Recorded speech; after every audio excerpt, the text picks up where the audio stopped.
యేసు ప్రభువుని తండ్రి అయిన దేవుడి భూమి మీదకి ఎందు నిమిత్తం పంపించాడో ఆ పని కష్టమైన, ఇబ్బంది అయినా, అవమానమైనా, కొరడాలైనా, దెబ్బలైనా, సిలువైనా, ఏదైనా సరే సమాప్తము చేశానని చెప్తున్నాడు యేసయ్య. యేసయ్య వారసులుగా, యేసయ్య బిడ్డలుగా, యేసయ్య రక్తం పెట్టి కొనుక్కున్న బిడ్డలుగా సమాప్తం చేయడం నేర్చుకోవాలి.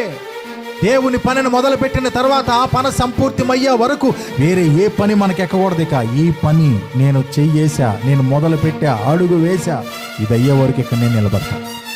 తండ్రి అప్పగించినటువంటి పనిలో కొరడా దెబ్బలున్నాయి, ముఖం మీద ఉమ్ములున్నాయి, ముసుగులున్నాయి, గుద్దులున్నాయి, పిడిగుద్దులున్నాయి, సిలువ ఉంది, ముళ్ళ కిరీటం ఉంది. ఇన్ని ఉన్నా సరే ఎక్కడ కూడా సిలువ పడేయకుండా సమాప్తం చేశానంటున్నాడు ఆయన. ఆయన సిలువను నువ్వులా మనకి నీ సిలువనిచ్చాను నీకు, దాన్ని నువ్వు మోయాలి, మోసి చెప్పాలి, అయ్యా నువ్వు నాకు ఏ భారాన్నైతే పెట్టావో, ఏ సిలువనైతే నా మీద మోపావో అది నేను సమాప్తము చేశానయ్యా.